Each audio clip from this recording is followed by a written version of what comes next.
I can't hear you guys. Okay, we'll get started here. Okay, so let's talk about how to treat ACL tears. Let's start talking about grafts, uh, and then we'll go forward here. So in the old grafts, there were often a lot of metal artifact associated with them, so it was often important to use stir imaging. And most of the techs were trained to, they see a lot of metal artifact on the PD fat sets, to just add a stir sequence, which can significantly minimize the amount of artifact, which you all know from contrast. And what we're looking for is basically graft rupture, which is where you no longer see continuous collagen fibers from the femoral tunnel all the way to the tibial tunnel, as we see here. But other things we need to look for also is the integrity of the graft, and you can see increased signal intensity on the short TE, and in this case, the long TE T2 weighted image. You can see the short TE images have increased signal intensity for tendinosis within grafts, and the long TE does not. Now, it's very common right after a graft is placed that it can be black, but then within a few weeks, it can become increased signal intensity, and that can last anywhere from 3 months to sometimes a year. And what happens is with grafts when they're placed is that they get vascularized, and vessels grow into the graft on either end, and this is called the ligamentization process of the graft. And actually, what happens is if you actually look at the graft years later, you'll actually find that there are living cells within the graft, which are the recipient cells in that process, so that the graft itself actually can become, in essence, a living tissue over time. And typically, the normal graft will be black in signal intensity again after a year to 18 months. And that's classically, but there are some people who still believe that graft should mostly be dark in signal intensity at all stages. Here on the coronal images, sometimes you'll see multiple strands, especially if this is a hamstring graft. Typically, right after it's put in, you'll see 2, 3, or 4 strands when they double it up to increase the strength of the graft. So seeing the stranding of the graft after it's been placed is not abnormal. And then here we can see a nice intact graft on the coronal images. Again, in the coronal plane, you have to follow it over multiple cuts because of the oblique nature of the graft supposed to be placed. And we'll talk about where the graft should be placed in a minute. It's important to look at these on all 3 planes. The axial plane is actually a very good plane because it's almost transverse to the graft, and therefore you get minimum artifact in the graft when you're in the axial plane, partial volume artifact. Okay, Robert, what do you think of this case? So we have a 24-year-old male with ACL graft and instability after trauma. I see some screw tracks in that tibia, but I don't see a good ACL there, and there's some edema in that distal tibia. Right, so here you can kind of see the graft coming down here. Looks like it has frayed ends, and what's happened here, this graft is torn within the tibial tunnel, and it's actually been pulled out, and this is the frayed ends of the torn graft. We don't see a normal graft in this particular location. And if you look further, you can see this patient's had a subluxation event with acute pivot shift mechanism of injury, which lets you know that the graft is no longer mechanically intact. So look at these secondary signs. They can be very helpful in convincing you that there's a complete tear here.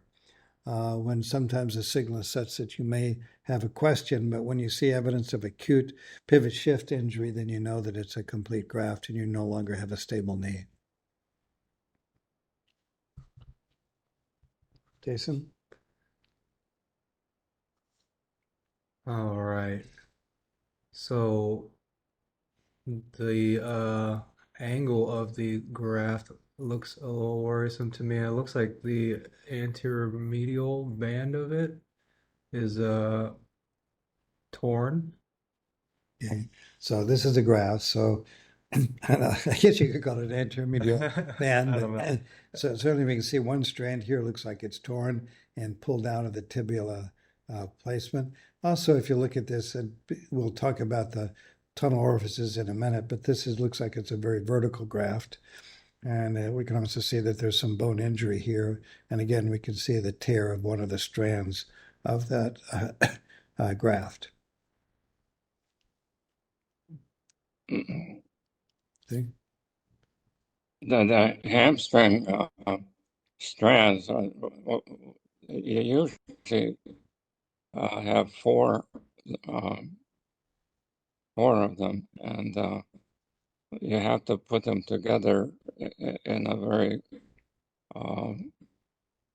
optimal position in terms of sewing them together. And if you don't do it right, one will be tighter than the other. And so one of them will tear and the others may hold up. But usually all of them tear. Um, as you know, John, I think in this case, one of the grafts stayed intact. That's kind of a surprise. Thanks, John. Okay. Jake. It looks like we can see that there's prior ACL reconstruction. I think we're a little bit out of the plane to actually see the ACL. So here we're in a plane to see this. Okay, so a large intercondylar osteophyte. Yeah, so this is a roof osteophyte, and that can wear and tear on the graft. And here it was a better position to see the graft, and we don't see an intact graft. So this was actually a torn graft that in part was probably torn due to wear and tear on the graft from roof impingement from the osteophyte. This knee, from where I sit, doesn't look like it should have been operated on in terms of ACL replacement. It's an arthritic knee. And replacing ACLs and arthritic knee is not going to help you. Yeah, I don't know when the graft was placed. The graft might have been placed before the knee became arthritic, John. I'm not sure in this case. I don't know. I wouldn't bet on that, John. I really don't know. I'm not But gonna I'm not looks gonna to bet me on it like either. it looks like an old problem. Okay, I'm not gonna argue with you. Well, you're the radiologist, so you certainly can. I'll just make up a story. Okay, here we see, looking at a tibial tunnel from a ACL reconstruction, it doesn't look like there's anything in it. And we really don't see much going on. We can see that there is narrowing between the bones at this location, maybe a little buckling of the PCL, not a normal PCL, which makes you suspicious that you might have instability where the femur is. I cannot hear you. Where the somebody turned down the mic, where I probably did when I passed it. So you see what looks like a little bit of buckling in the PCL, which means that the femur is too posteriorly positioned with respect to the tibia, which would be typical if you had an anterior cruciate ligament insufficiency. We don't really see the graft here, and there's also narrowing of the bones here. So this is a case of notch impingement, and this was a torn graft. Okay, Robert, what do you think about this one? This is some susceptibility artifact in that distal femur related to the ACL reconstruction. On the right, it looks like the ACL is probably intact, but there is some prominent notch osteophytes, so I'd be concerned for impingement. Yeah, so these are lateral wall osteophytes. The previous ones we saw were roof osteophytes. They can occur in any of those locations. And this one over here is on the lateral side, pressing against the graft, but the graft is intact here, as you said. But this would be lateral wall impingement on the graft, and something to be concerned about as a possible risk factor for graft rupture. I have a feeling that knee is unstable, John. I'm not sure, John. It looks like the graft is pretty taut, but maybe you're right. I'd have to see the rest of the study. Those osteophytes are just sawing away at that graft. Right. So tunnel placements. So basically, the orifice, the opening of the femoral tunnel, should be right at the physiologic location where the anterior cruciate ligament originates. And the tibial orifice tunnel should be right where the native ACL inserts on the tibia. And the reason for that is if you measure the distance between those two locations, they are isometric, almost isometric, in full flexion and extension of the knee. So that means that if you tension the graft in one location, it'll stay nice and taut throughout the whole thing. If the tunnels are basically anywhere else, then in flexion they'll be farther or closer together than they are in extension, which means that in some positions you'll have stretching of the graft, in other positions the graft will be lax, which also can be a factor which leads to tear of the graft, because in positions where you have abnormal stretch on the graft, you can actually stretch it and lead to a tear of the graft. So the tunnel orifices, in my opinion, their locations should be described in all patients where you have ACL grafts. Now, I just state where they are and not whether it's good positioning or bad positioning. And you really need to go back, and on a bunch of normal ACLs, you need to see where the origin and insertion of the ACL, the native ACL is. But the origin should be right here, just anterior and inferior to the intersection of Blumenstadt's line, that's this line, and the posterior cortex, which is this line. So that's a very good position for the orifice of the tunnel. That's where the native ACL originates from. And it should insert at the junction between the middle and anterior thirds of the tibia. Now, sometimes you'll have interference screws in here. Remember, it's the location where the graft goes into the tunnel that's important. So sometimes you could have a tunnel that's kind of in the middle, but if the interference screw is posteriorly, the graft itself will be in a good position. But if you put that interference screw anteriorly, the graft will be too far posteriorly, and you'll end up with what's called a vertical graft. And with that, you tend to have rotatory instability of the knee. So those are what you look for. And sometimes with some of the older techniques for putting in graft placements, you'll have the femoral orifice around the 12 o'clock position. That's not good, because remember, the ACL is important not only for anterior-posterior instability, but for rotatory instability. If the superior tunnel is straight superiorly, then you'll have no control over rotation, and so you'll have rotational instability. Who's next? Roberto, what do you think of this case? Let's see. It says rule out graft tear. I see a tibial tunnel, but it doesn't look like it. Looks like it's on the lateral side. Okay, so this tibial tunnel is on the lateral side. Where should the normal tibial tunnel be? It should be more on the medial side. Okay, good. And you can also see that it's too far anterior here. Yeah. And the way we can convince ourselves of that is if you put it in the right position, then the insertion of the ACL shouldn't be there anymore, right? Because you have to obliterate the foot plate of the normal ACL in order to put in the graft. And here you can see the normal ACL is actually inserting on the tibia in this location where the orifice of that tunnel should be located. So this was actually sent to me by an orthopedic surgeon I know. This is one of the few times I've seen the actual tibial tunnel not only placed in the wrong position anterior posteriorly, but on the wrong side. It should be on the medial side, right in here, rather than on the lateral side. And you can confirm that it's abnormal because you still see the native ACL inserting on the tibia.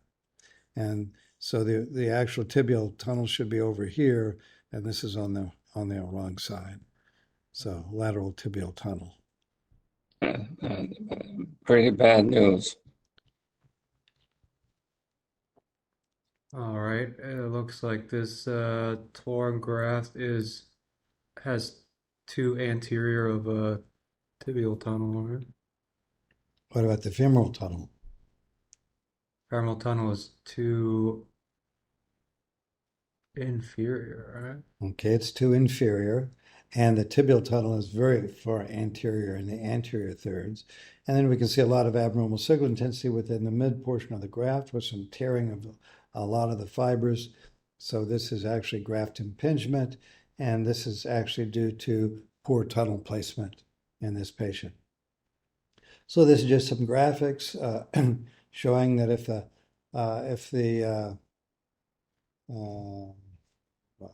this is supposed to show the two components of the tunnel, and the fact that if you're too anterior, then you're going to have a non-taunt tendon and extension. If it's too posterior, it'll be stretched and could possibly lead to being torn.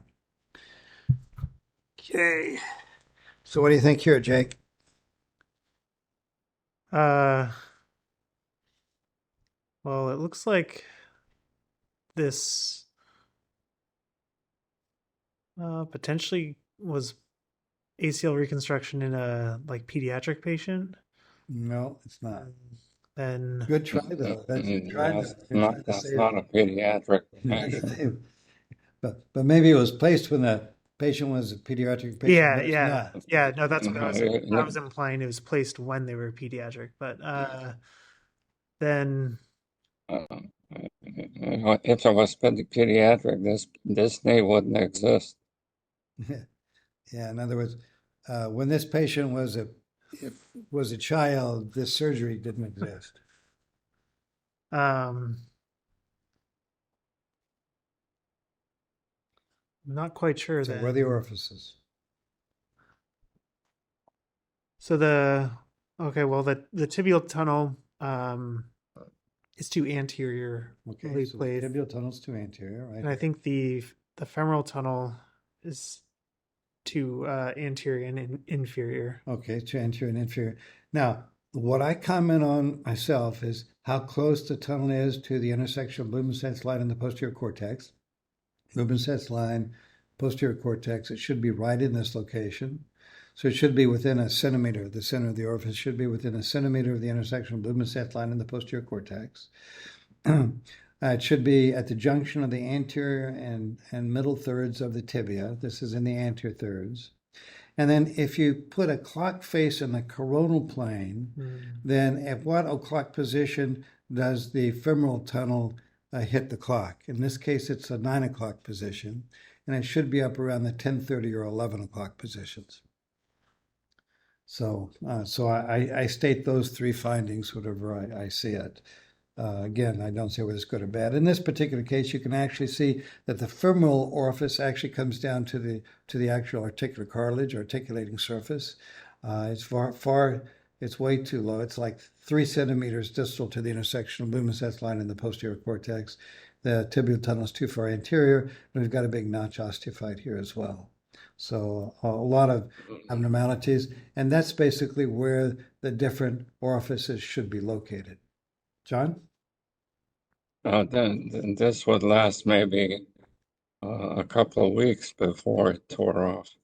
What is that metal artifact in the tibial plateau? What is that? I think this is before they were doing unilateral medial compartment unilaterals. Maybe this was one of the early unicompartment prostheses of the medial tibial plateau. I'm not sure, John. I don't remember it, and I don't have the full study. No, the prosthesis would be higher up, I think. Well, I don't know, but that's Yeah. what it, Yes. all I can say is uh, this replacement of the ACL sucks. Okay. Only an orthopedist can say that. That is right, and, and and I'm not wrong on that one. Right, so 10-year-old male, knee pain, 2 months after an ACL graft. So judging first the femoral tunnel, I think it's coming in at the 9 o'clock position, so a little too low. 3 o'clock. Oh, 3 o'clock. Oh, It's okay. right, well, right. Um, and then the tibial tunnel.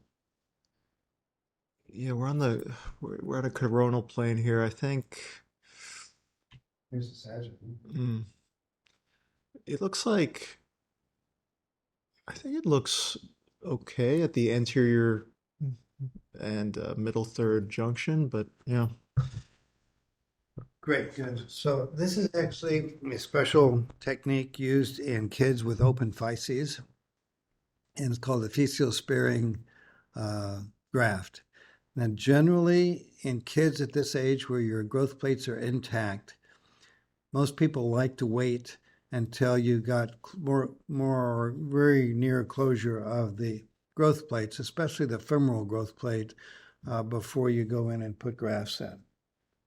But a lot of young kids, especially if they're pushed by their parents, don't want to skip out of sports for a very critical time during their training if they want to be an athlete. So they'll go ahead and do these physio-sparing techniques. What they found is that you're much more likely to have a fusion between, what do you call it, bridge, bony bridge, across the growth plate on the femoral side than the tibial side. And also, if you go across the physis at an oblique angle, you're much more likely to get a bony bridge than if you go through perpendicular to the growth plate.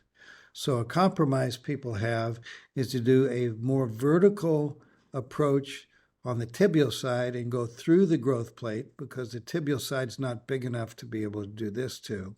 On the femoral side, to actually spare the growth plate so that you don't end up with a growth deformity and extend the tibial tunnel out through the epiphysis as we're seeing here. To save the knee, you don't want to go through the tibial physis in a 10-year-old. There's no reason to do that. You can wait until the kid is 15 years old or so, and then do the procedure. I'm pretty sure that there's going to be a fusion of the physis anteriorly, and then you're going to have recurvatum. And that's a very difficult place to deal with when it comes to a reconstruction and taking out a bone graft and where the fusion is. Yeah. So this is one form of physeal-sparing graft that we will see that's occasionally done, though the vast majority of surgeons I know really try to push the family into waiting, like John said, until they're around 15 and then put in a standard graft at that particular time. There's One other thing, John, is the femoral insertion of the graft that looks like it's loose, and it's got a area where the graft wiggles back and forth. And the tibial graft site, that's very close to the tubercle, and it's easy to damage the tubercle and have it fused, and the growth really goes to pot. And very difficult to redo. So this I predict for the boy, I think it's a boy, will have awful problems down the road. Okay. But this is one form. And in a minute, we'll talk about another type of femoral-sparing graft as well. But that's one. Who's next? Excuse me. Yep. All right, so young male, history of ACL graft. I see a tibial tunnel that's traversing the middle third of the plateau. And then there's a intact native ACL. I'm Right. confused. Okay, so this is someone who had an ACL graft placed. Obviously, the tibial tunnel is not in the correct position because the native ACL is still intact and in the appropriate position for the tibial tunnel. So you can see, as a radiologist, you'll see a lot of crazy things. But obviously, this is not the correct position for the tibial tunnel. But maybe this person was spared. Now, the other thing that you can occasionally see this in would be if they had a tear of the posterior lateral band and they did a posterior lateral band reconstruction, which some people will do.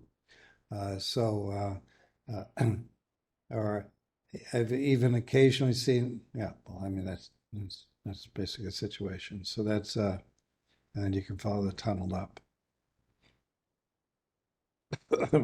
This was a posterior lateral band graft. Most people will not put in an isolated graft just for a single band, but they did it in that case. I've never played this game.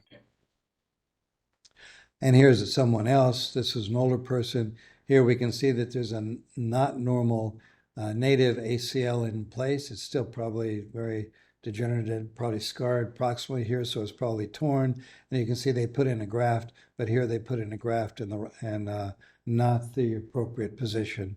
We're not going to be in the asymmetric position, and the graft actually tore because it wasn't put in properly. So here we have a torn and scarred native ACL with a torn graft.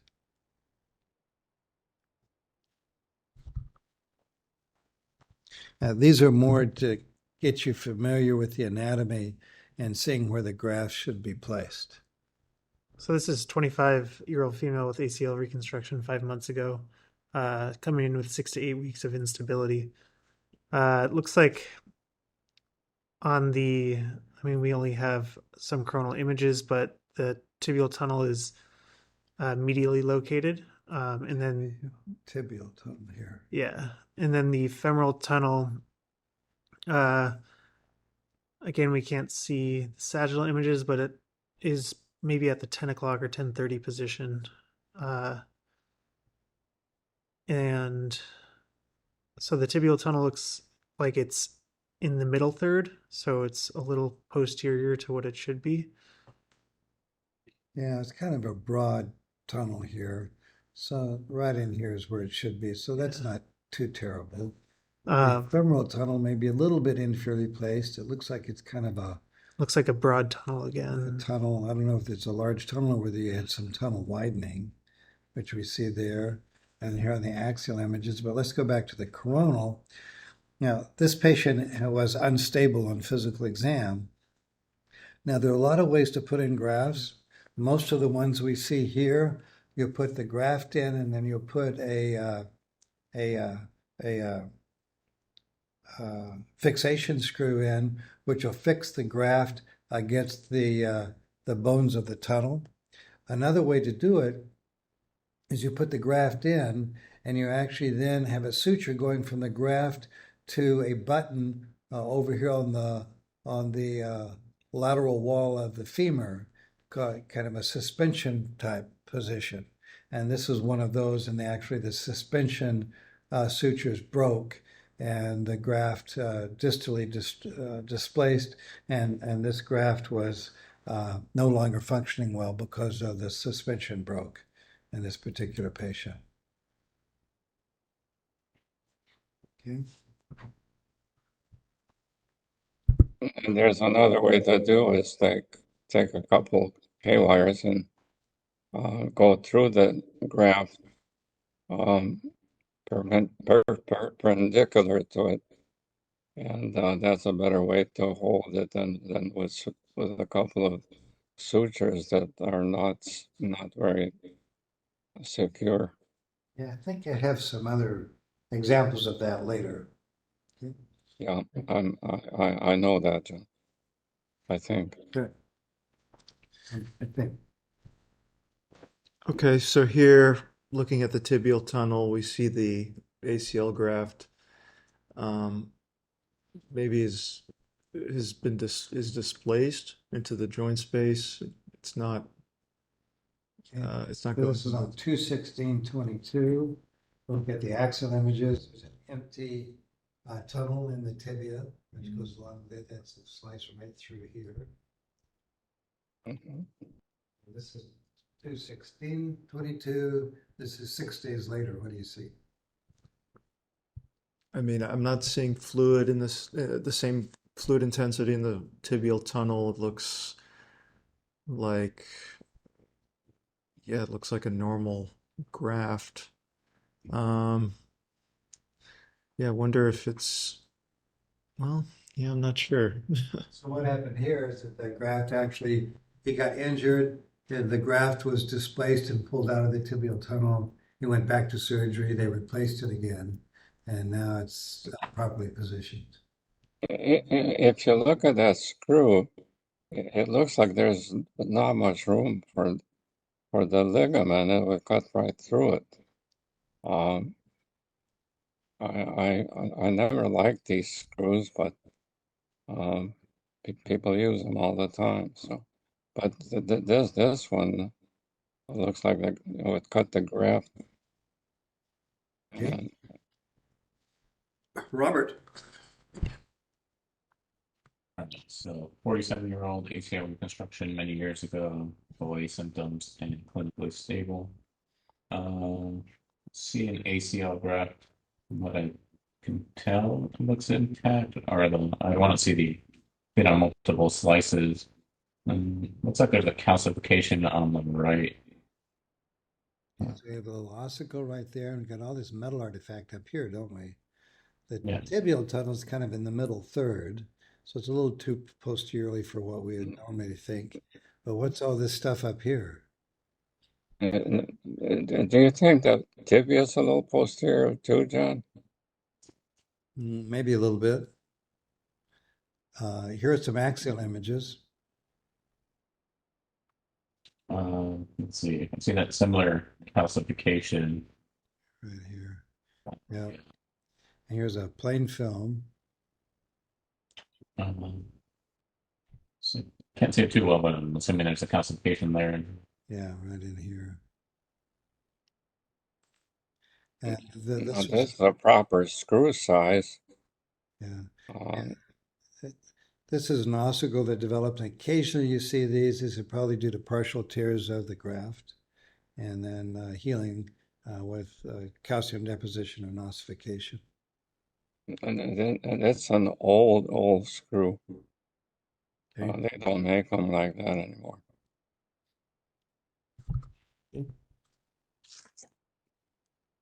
All right.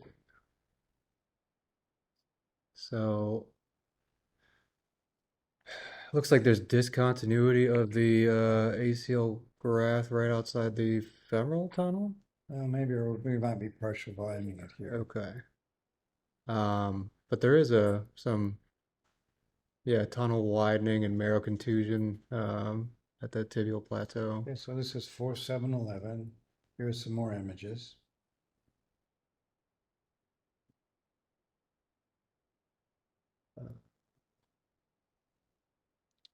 So again, we've got bone edema here, kind of bone edema here on the lateral. So it looks like there was a pivot shift injury of some sort. Well in here. Yeah.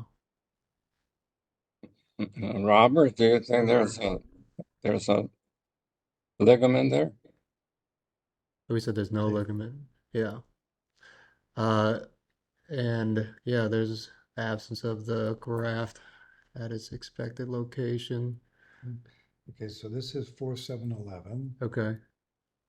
and then here's I have a feeling that the ligament isn't there. yeah, I think the ligament, I think it was torn here, and we can see a pivot shift injury with some other bone injuries. Okay, now this is a year later.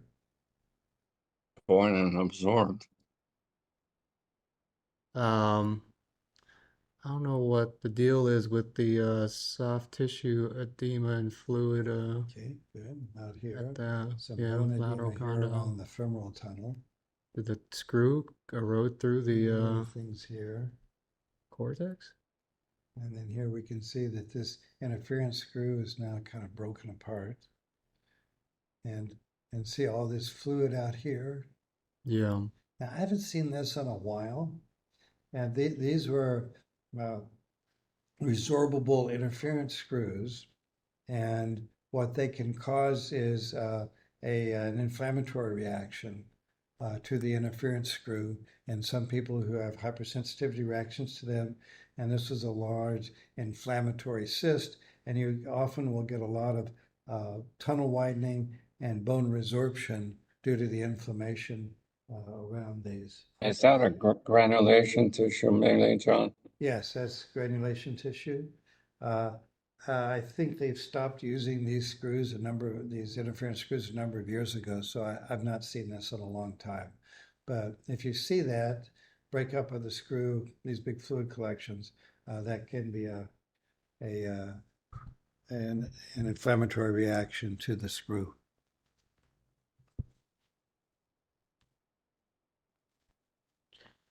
So here, again, we see a tibial tunnel that looks far too anterior in the anterior third. Also, that interference screw may be backing out a little bit. Okay. So it's proud out here anteriorly. And same with the femoral tunnel. The position actually looks decent on this one view we have, but it looks like that screw is not well placed. Yeah, and That's an understatement. And actually the actual graft is going in way down here actually. But you'd need the other images to look at that. Good. How we were. I wonder what that screw will do to the joint, the femoral one. Right. Okay, so we've got femoral and tibial tunnels here.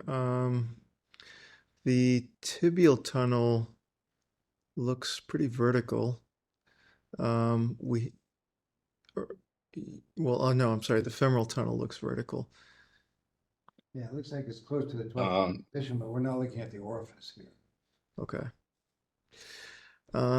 Yeah, and we've got some other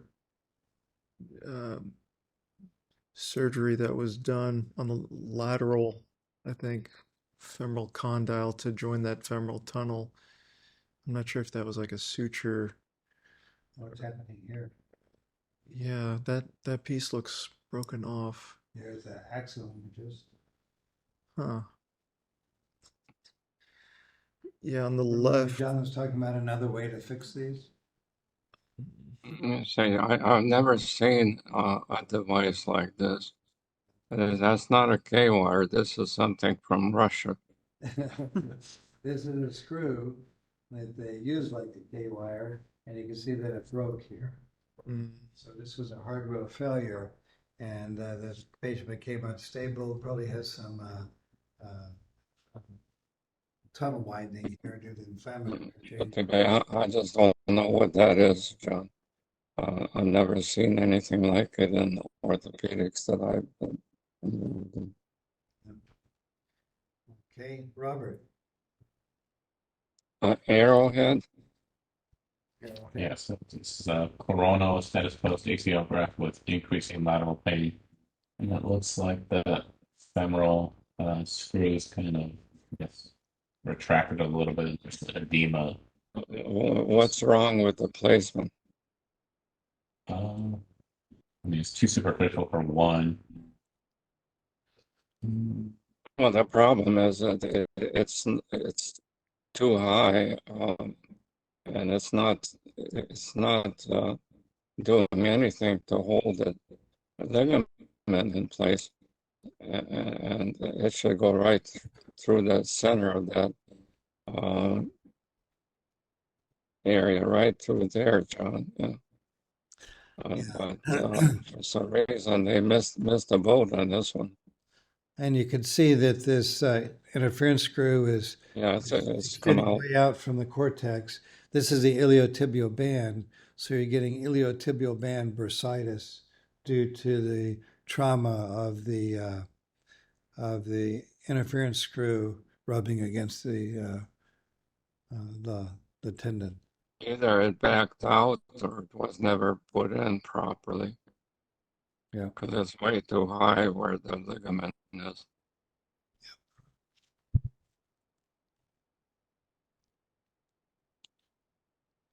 All right.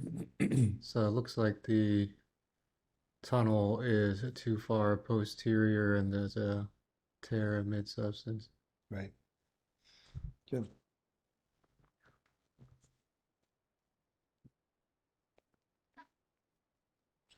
It looks like this tunnel is in the mid third, and it's significantly widened, and there's no really visible So ACL what graft. is the typical width?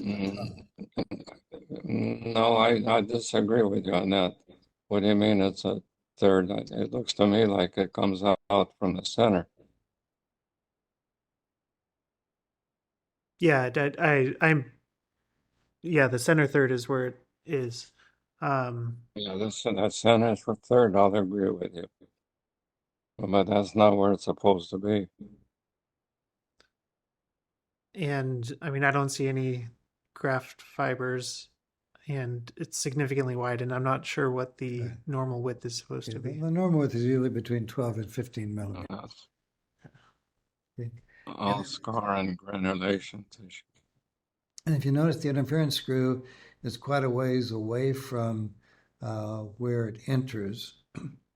And this is something that can lead to what's called the windshield wiper effect, where you get excessive movement and pressure of the graft against the side walls of the tunnel orifice, and it can cause erosions of the tunnel orifice and widening. So this is abnormal tunnel widening. And it wiggles. It just gets bigger and bigger with time. Yeah. Until it breaks and it doesn't move. Sometimes this can become large enough that the graft becomes unstable, and then they may have you do a CT scan to map out the bone here. Then they can remove all the hardware, pack it with bone, let that bone heal, and then go back in and redo the graft placement. You have to put in a bone graft. Yeah. Who's next? And at this age, I don't know how old this patient is. You might wait to do a total replacement. Is this an arthritic knee? Okay, so looking at the tibial tunnel here, it's in the center third again. The opening is appropriate. I see ACL graft fibers that are intact. Maybe there's widening distally. Let's see. Funny looking interference screw here. And this is so another bioabsorbable screw. There's tunnel widening here. And this is inflammation again that we used to see with these bioabsorbable screws that can then cause tunnel widening. And these particular patients, again, they don't use these kind of screws anymore, so I haven't seen this in recent years. Robert, what do you think here? All right, so we have some pre-op and post-op images. Just looking at pre-op, I don't see a whole lot. Post-op, it looks like that distal patellar tendon thickened and increase in signal. Right. So, and then we can see that they've probably put in an ACL graft here. So, there are a lot of locations where you can take the graft, and often people like to use autografts. One common location, especially in young athletes, is take the middle third of the patellar tendon. You take a little bit of bone attachment from the patella and a little bit of bone at the attachment at the tibial tubercle. You put in your tunnels, and then the bone that's still attached to the tendon can heal nicely with bone in the femur and tibia. And that's a very strong approach. And that's typically still used this day and age in high-level athletes like NFL players and so forth, because it's very strong and it heals quite readily. The problem that you can have with that is you can often get this problem, whereas you'll get pain at the donor site because you weaken the donor site, and you can get partial tears of the patellar tendon, and that can lead to a lot of anterior knee pain. So in the non-high level athletes, more and more now people use either cadaver grafts, or they use grafts from other tendons, such as the hamstring tendons, and there are a bunch of other places where they can take them, and each physician each surgeon kind of has their own favorite place where they like to take the grafts come. But this is patellar tendinopathy after a patellar bone tendon bone graft in this patient. And you can see where this could be painful. Tibial graft. Yeah. That used to be the most common procedure. Yeah. Okay, Robert. Thank you. Just went. So we have a 48-year-old with knee pain and swelling after ACL graft surgery. Looking at the ACL graft, looks like it's intact. Okay, this is 12-15-09. Here are the sagittal images. Yeah, so the tibial screw looks like it's in the middle third, maybe a little bit of widening of that tunnel, but Yeah, and I still don't really see the graph very well here. Here are some axial images. again, there's some fluid signal there, big joint diffusion. I still don't really see that graph very well, or Right. So actually, it's what this is a lot of edema within the graft. So this is on 12-15-09. Here's a year later, and this is what it looked like. so looks like still don't really see that graph very well. It's like it's is it Yeah, with a big cyst out here. And this is someone who actually developed an infection of the graft. They had to remove the graft, treat the patient with antibiotics, and you can see this marked graft tunnel widening. It was due to the infection. Then once you think you've gotten rid of the osteomyelitis and infection, then you have to go in and do bone grafting in these locations and then put in another graft, which is what they did in this patient. So this is an infected graft.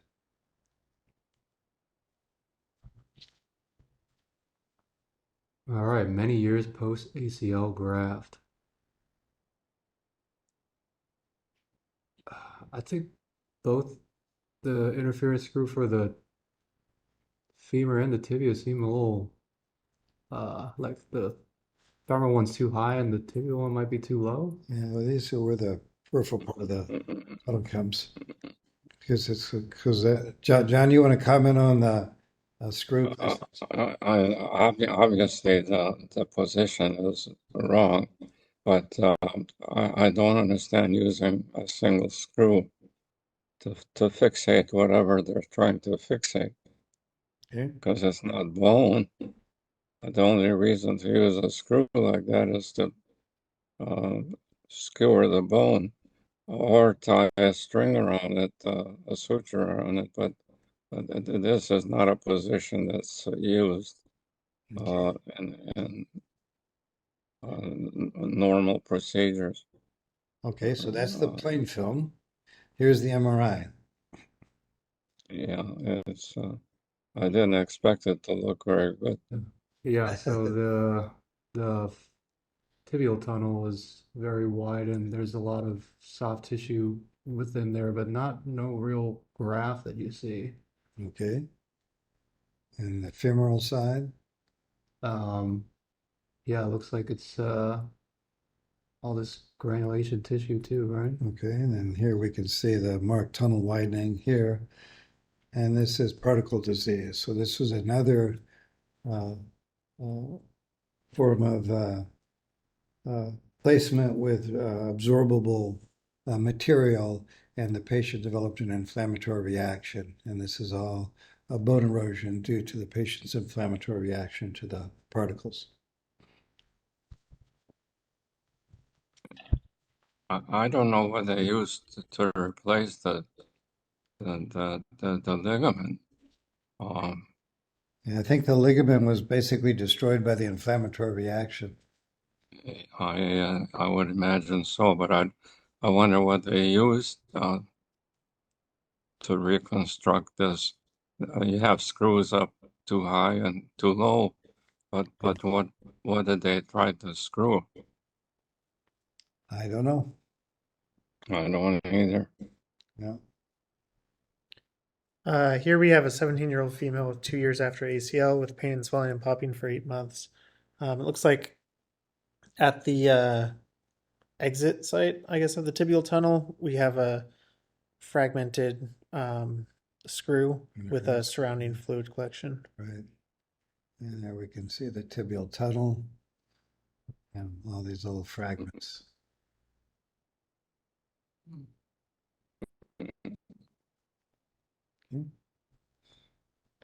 This is all granulation tissue from inflammation.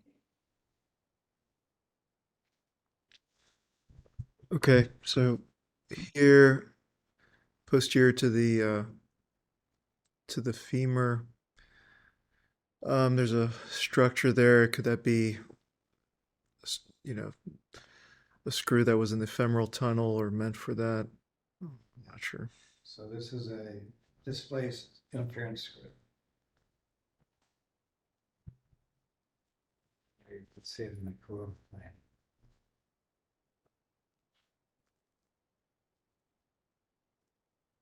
Robert. So we had trauma with instability. See an ACL graft that looks like it's torn at the mid substance. Okay.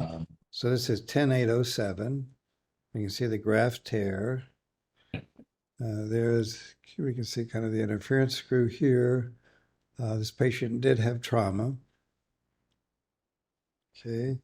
And then there the patient came back with new trauma. Let's see, this was on 10807. And now the patient came back on 5/14/08. So 9 months later. So I see a second screw track. So I'm assuming they had another ACL reconstruction. Okay. And that graft looks like it's intact. There's a small foreign body. Yeah. So that's a fragment of the interference screw that was left there, and the patient had pain back in this location. So, right. So that was loose hardware, even though the graft looks intact. So they had to go back in. I'll tell you one thing, arthroscopically trying to find that little sucker is not easy.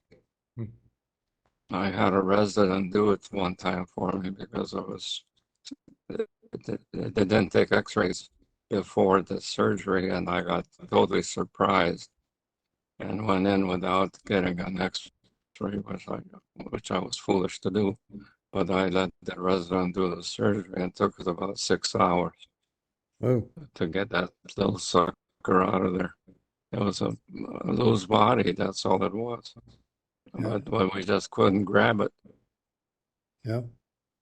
Anyway, sorry to reminisce. Good, John. There you go. All right, so knee pain after trauma. So there is evidence Something out of history. ACL reconstruction, but I think the femoral condyle is a little posteriorly subluxed, and there's some mass-like fibrosis in that, uh, yeah, anteriorly right And so there. you have a hemorrhage into the joint space. This patient had trauma, has a fracture here. But the thing I want you to look at really is this. What is that? It's Somebody has an Cyclops? ACL graft. Is it a You know, Cyclops? I won't say it. it. I have to. kind of looks like a jellyfish, right?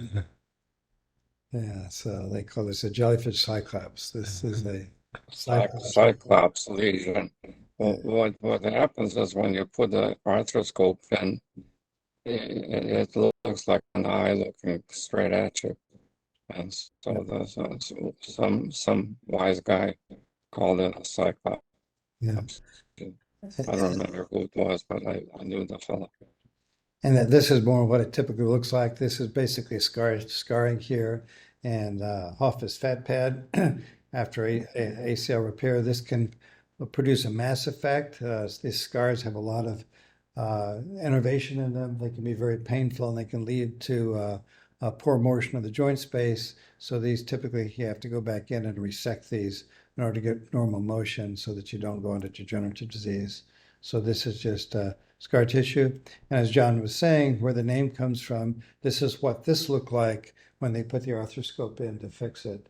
And it looks like a big eye, single eye staring at you, right?